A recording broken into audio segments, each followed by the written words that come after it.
दोस्तों नमस्कार। मेरा नाम प्रशांत कुमार है और आप जानते हैं मुझे कि मैं भी यूपीएससी का इंटरव्यू दिया हूँ। हम जो आज आपको सेशन अभी लेके आ रहे हैं, ये इंटरव्यू सेशन है। ठीक है, मैं रेड पेन यूज करता हूँ तो मैं रेड ले लेता हूँ। ठीक है, ये इंटरव्यू सेशन है कि अगर आप इंटरव्यू देने जाते हैं, जब आप इंटरव्यू देने जाते हैं तो आप किस चीज़ का ख्याल रखते हैं। क्योंकि अभी यूपीएससी का इंटरव्यू चल रहा है, बिहार पीसीएस का इंटरव्यू होने वाला है और उत्तर प्रदेश का इंटरव्यू भी होने वाला है। तो आपको इंटरव्यू हॉल के अंदर, देखिए मैं आपको पहले बता चुका हूँ कि मैं भी इंटरव्यू दिया हूँ और जो कोचिंग वालों के द्वारा बताया जाता है कि आप टाई ऐसे पहनिए, आप चेहरे पर ये रखिए, कोई आवश्यकता नहीं है। आप एक नॉर्मल इंसान बन के रहिए, एक नॉर्मल बस। क्योंकि अगर आप बनने की कोशिश करेंगे, आपको हम बता रहे हैं, तो हम इसको 3 सेक्शन में बांट लेते हैं। एक हमारा हो गया यूपीएससी, ठीक है। दूसरा हो गया हमारा बीपीएससी, बिहार पीसीएस का इंटरव्यू होने वाला है। और तीसरा हो गया यूपी पीसीएस, ये इंटरव्यू होने वाला है इसका। तो ये ठीक है। अब देखिए, मेरे भी स्टूडेंट का यूपी में भी एक स्टूडेंट का इंटरव्यू है, यूपीएससी में भी इंटरव्यू है और बीपीएससी में तो हाँ ही है। मेरे भी छात्रों का इंटरव्यू है, कुछ ऑनलाइन मोड में जुड़े हुए हैं और कुछ ऑफलाइन मोड में जुड़े हुए हैं। ये हम दिल्ली मुखर्जी नगर में संस्थान चलाते हैं, आप जानते हैं। देखिए, मैं आपसे ये कह रहा हूँ कि आप अगर वहाँ पे कुछ इनोसेंट टाइप बनने का प्रयास कर रहे हैं कि नहीं सर हम तो बहुत इनोसेंट हैं, क्या वो पकड़ नहीं लेगा? ये बताइए। जब आप आपकी उम्र 25, 26, 30 साल होगा, मैक्सिमम 35 साल होगा, इसी के एवरेज में आप पीसीएस का इंटरव्यू देते हैं। तो जब आपके सामने कोई व्यक्ति बनने का प्रयास करता है तो आप उनको कह देते हैं, अरे क्यों, क्या यार तुम ऐसा बोल रहे हो। तो जो इतने एक्सपीरियंस आदमी हैं, इतने पढ़े लिखे इंटेलेक्चुअल हैं, तो वो आपको नहीं पकड़ लेगा कि लड़का बनने का प्रयास कर रहा है? ये बताइए। तो आप इस चीज़ को ध्यान रखेंगे इंटरव्यू में कि बनने का प्रयास आप नहीं करेंगे। जो आप नेचुरल हैं आप वही रहेंगे, ठीक है। अब सवाल आता है कि सवाल का जवाब हम कैसे दें। अगर आपसे कोई सवाल पूछा जाता है और आप उसका इंटरव्यू में एग्जैक्ट सही आंसर अगर आप नहीं जानते हैं, तो आप ये कहिए कि सर नहीं जानते हैं, सॉरी सर मैं नहीं जानता हूँ। ये नहीं कहना है आपको। आपको कहना है कि सॉरी सर मैं रिकॉल नहीं कर पा रहा हूँ। इसका मतलब ये हुआ कि हाँ, पढ़ाई किया था मैंने, लेकिन लंबे समय से मैंने उस चीज़ को देखा नहीं है या रिवीजन नहीं किया है, वो समझेंगे, बताना नहीं है। रिकॉल नहीं कर पा रहा हूँ मतलब कि मैं याद नहीं कर पा रहा हूँ, बट मैंने पढ़ा है। क्योंकि भूलना एक नेचुरल प्रक्रिया है, नेचुरल प्रोसेस है। एग्जामिनर जो आपका इंटरव्यू ले रहे हैं वो भी बहुत कुछ भूलते हैं, उस समय नहीं भूलते। अपने पर्सनल जीवन में बहुत सारी बातें होती है, या वो भी कई सारे किताबें पढ़ते हैं, कई सारी रिपोर्ट पढ़ते हैं, उन्हें भी याद नहीं रहता है। तो भूलना एक नेचुरल प्रक्रिया है। या अगर आप यूपीएससी का इंटरव्यू दे रहे हैं तो आपको ख्याल याद ये रखना है कि आप जिस सब्जेक्ट से ग्रेजुएशन किए हैं या आपका ऑप्शनल जो सब्जेक्ट है, हो सकता है उनसे अगर कोई सवाल पूछे तो आप वहाँ ये नहीं कह सकते हैं, और ये थोड़ा सा बचिएगा। वहाँ पे ये कहेगा कि सर काफ़ी टाइम से रिवीजन नहीं कर पाए हैं, रिवीजन नहीं किए हैं, रिकॉल नहीं कर पा रहे हैं। या दूसरा सेंटेंस आप बोल सकते हैं कि सर पढ़ा हुआ थोड़ा काफ़ी टाइम हो गया है। अगर ग्रेजुएशन से पूछा जाता है तो ग्रेजुएशन सब्जेक्ट से, सर पढ़ा हुआ काफ़ी टाइम हो गया है, सर मैं रिकॉल नहीं कर पा रहा हूँ। आपको यही लाइन लेना है। और ऑप्शनल से अगर कुछ पूछेगा तो उम्मीद है कि आप बता देंगे, क्योंकि आप ऑप्शनल का तैयारी करके जाते हैं, मेंस आप देते हैं।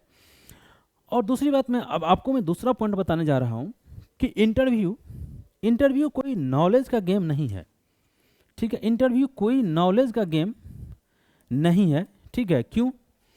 क्योंकि आप प्रीलिम्स पास किए हैं और मेंस पास किए हैं, तो इसका मतलब है कि आपके पास नॉलेज है। आपने नॉलेज के स्तर पे अपने आप को प्रूफ किया है, यस मेरे पास नॉलेज है। तो वहाँ पे सिर्फ आपको ये प्रेजेंट करना है सिचुएशन बेस। सपोज कीजिए एज ए अधिकारी आप कहीं जाते हैं, कहीं दंगा होता है, कहीं कुछ होता है, तो वहाँ पे आपकी किताबें बातें बहुत अधिक काम नहीं आएगी ना। पॉलिटिक्स में जो आप पढ़े होंगे, पॉलिटी में जो पढ़े होंगे, बेयर एक्ट में जो पढ़े होंगे, हो सकता है कुछ उनकी बातें काम आ जाए वहाँ पे, बट सिचुएशन बेस्ड जब आपसे सवाल पूछा जाएगा तो प्रेजेंस ऑफ माइंड वहाँ बहुत महत्वपूर्ण होता है। मैं भी यहाँ पे कई लड़कों का इंटरव्यू लेता हूँ, ऑफलाइन में भी ऑनलाइन भी। लड़के फ़ोन करके पूछते हैं, जब मैं उनसे सवाल पूछता हूँ तो मैंने कई बार इंटरव्यू में भी ये देखा, जब मैं इंटरव्यू लेता हूँ तो, कि छात्र वो बता रहे होते हैं जो वो जानते हैं, वो नहीं बता रहे होते हैं जो पूछा गया है। एक उदाहरण हम आपको दे रहे हैं कि मैंने अपने छात्रों से सवाल किया था कि आप अपने जिला के जिला पदाधिकारी हैं, ठीक है, आप अपने जिला के जिला पदाधिकारी हैं या आप अपने जिला के एसडीएम हैं, ठीक, आपको एजुकेशन और हेल्थ के लिए जो बजट मिला है सरकार की तरफ से, जो बजट अलॉट हुआ है, क्योंकि बजट अलॉट आपको सरकार करेगी, और आपके पास बहुत सीमित बजट है, पैसा आपके पास बहुत अधिक नहीं है, तो आप किसको प्राथमिकता देंगे? एजुकेशन को प्राथमिकता देंगे या आप हेल्थ को प्राथमिकता देंगे? तो उन लड़कों ने ये मुझे जवाब दिया। किसी ने कहा सर मैं दोनों को दूंगा, क्योंकि सोसाइटी के लिए दोनों इंपॉर्टेंट है, मैं दोनों को दूंगा, ठीक है। किसी ने कहा कि सर मैं हेल्थ को दूंगा, किसी ने कहा मैं एजुकेशन को दूंगा, ठीक है, अच्छा जवाब है, कोई दिक्कत नहीं। लेकिन ये जवाब गलत था। क्यों गलत था? सबसे पहला बात तो मैंने उनसे कहा कि आप अपने ज़िले में डीएम हैं, तो भाई पहले तो वही क्वेश्चन ही गलत हो गया ना, कि किसी भी अधिकारी को होम डिस्ट्रिक्ट सर्व करने के लिए नहीं मिलता है ना। तो पहले सर आप यही बता देंगे ना कि श्रीमान होम डिस्ट्रिक्ट तो नहीं मिलता है सेवा करने के लिए, तो मैं ये बता पाने में सक्षम नहीं हूँ कि मैं किस पे ज़्यादा खर्च करूँगा, ठीक। लेकिन अगर इसका हो सकता आपसे होम डिस्ट्रिक्ट आपको ना दे के कोई दूसरा डिस्ट्रिक्ट दे दे, कि सपोज कीजिए कि आप यूपी के किसी ज़िले के रहने वाले हैं और आपका जो कैडर मिल गया है वो बिहार मिल गया है, तो होम डिस्ट्रिक्ट का तो कोई सवाल ही नहीं है। तो फिर वहाँ आप क्या जवाब देंगे? तो वहाँ आप ये जवाब देंगे, सर मैं पैसा जो खर्च करूँगा फीडबैक, अकॉर्डिंग टू फीडबैक, कि वहाँ पे उस ज़िले में हेल्थ की आवश्यकता ज़्यादा है या एजुकेशन की आवश्यकता ज़्यादा है। मतलब दोनों में ज़्यादा पिछड़ा हुआ कौन है? इंस्टेंट आप ये बताइए, उस समय कोई इस तरह का वहाँ पे कोई बीमारी आई हुई हो, कोई बीमारी फैली हुई हो, एजुकेशन थोड़ा ठीक ठाक हो, हेल्थ थोड़ा पिछड़ा हुआ हो, तो क्या करेंगे आप? हेल्थ को प्राथमिकता देंगे। और अगर वहाँ पे हो सकता है कि हेल्थ अच्छी कंडीशन में हो और एजुकेशन काफ़ी पिछड़ा हुआ हो, तो क्या करेंगे आप? तो इसीलिए आपका जो जवाब होना चाहिए था वो जवाब ये होना चाहिए था कि सर अकॉर्डिंग टू डाटा मैं सबसे पहले एक सर्वे करूँगा, या अगर मुझसे पूर्व में कोई अधिकारी सर्वे कराए होंगे तो मैं उस डाटा को देखूंगा कि वास्तव में यहाँ अधिक ज़रूरत किसकी है, और उस अनुसार से मैं अपने बजट को आवंटित करूंगा। तो ये एक सही जवाब है, ठीक है। तो इस तरह का आप बताइए, इसमें आप ये बताइए कि क्या ऐसा पूछा गया था कॉन्सेप्ट जो आपको पता नहीं था? ऐसा कोई कॉन्सेप्ट तो नहीं था ना। तो आप अगर क्वेश्चन को ध्यान से सुनते हैं तो अधिकांश आंसर आपको वहीं मिल जाता है, सुनने में ही। ये बात आप ध्यान रखें।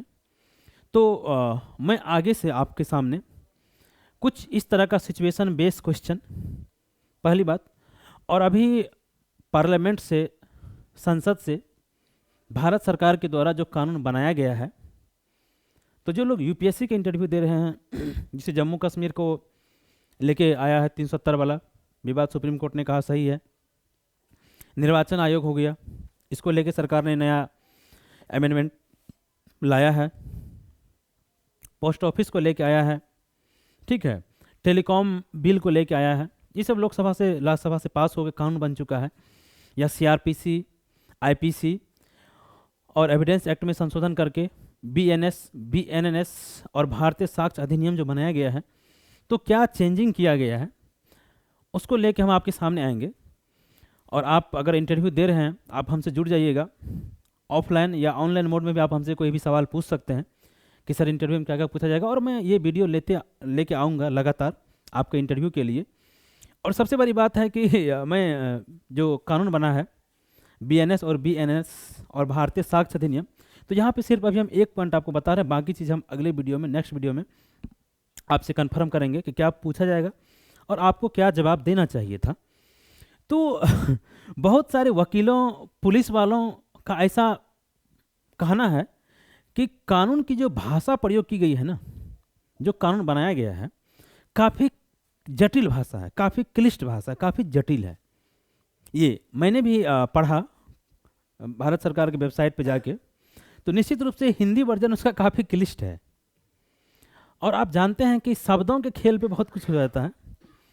तो दिल्ली पुलिस ने तो एक कमेटी बनाई है बेसिकली कानून को समझने के लिए, कि पहले वो कमेटी कानून को समझे, भाषा को समझे, इंटरप्रिटेशन करे, और उसके बाद फिर वो अन्य पुलिस वाले को समझाए।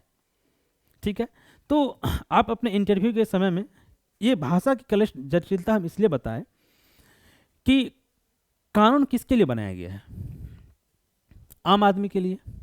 अब आम आदमी के समझ में ही अगर ये भाषा नहीं आएगी तो फिर कानून किस काम का, ये बताइए। तो हर जगह ये भाषा का उदाहरण हम आपको इसलिए दिए कि चाहे वो कानून हो, चाहे वो योजना हो, ठीक है, जो सरकारी कुछ योजनाएं होती है, सरकार का कोई कार्यक्रम हो, कुछ भी हो, कोई पुस्तक हो जो पढ़ाई जाती है छात्रों को, अगर उसकी भाषा बहुत अधिक जटिल होगी तो निश्चित रूप से समझने में लोगों को, छात्रों को, नागरिकों को दिक्कत आएगा। तो भाषा सरल रखनी चाहिए थी, ठीक है, इस पे काम होना चाहिए था। तो आप एग्जाम्पल दे सकते हैं। देखिए, बहुत आदमी, हमारा जो इंडिया है, देश है, इसमें बहुत व्यक्ति है जो कि साक्षर नहीं है या बहुत कम पढ़े लिखे हैं। अगर कुछ योजनाओं की भाषा भी थोड़ी क्लिष्ट होती है तो वो समझ नहीं पाते हैं ना चीज़ों को, कि हमें क्या बेनिफिट मिल रहा है और क्या हमें मिल सकता है, उन्हें पता नहीं होता है। ठीक है, तो आप कहेंगे सर अवेयरनेस तो फैलाइए, लेकिन अवेयरनेस के साथ साथ भाषा तो आसान होनी चाहिए, तभी तो लोगों को समझ में आएगा। और यूपीएससी के जो एग्ज़ाम दे रहे हैं हिंदी माध्यम के छात्र, और स्टेट पीसीएस में भी अब ये ट्रेंड चल चुका है कि वो भली भांति अवगत होंगे कि यूपीएससी किस तरह की ट्रांसलेट भाषा देती है, और स्टेट पीसीएस भी थोड़ा बहुत अब ऐसा करने लगा है कि ट्रांसलेट भाषा कितनी खतरनाक देती है। ठीक है, उम्मीद करते हैं ये वीडियो अगर आपको अच्छा लगा हो, आप चैनल को सब्सक्राइब कर लीजिएगा, वीडियो को लाइक कर दीजिएगा, और ये तीनों एग्ज़ाम और इसके अतिरिक्त अन्य स्टेट पीसीएस का अगर आप तैयारी कर रहे हो तो प्रीलिम्स, मेंस और इंटरव्यू प्रोग्राम के लिए भारत की भौगोलिक सीमा के भीतर अगर आप कहीं भी बैठे हो, आप हमसे संपर्क कर सकते हैं। कश्मीर टू कन्याकुमारी, गुजरात टू अरुणाचल प्रदेश, ठीक है। और अगर आप इंटरव्यू दे रहे हैं तो मैं अपना फ़ोन नंबर इस पर आपको लिख देता हूँ, आप मुझे फ़ोन पे भी संपर्क कर सकते हैं, ठीक है।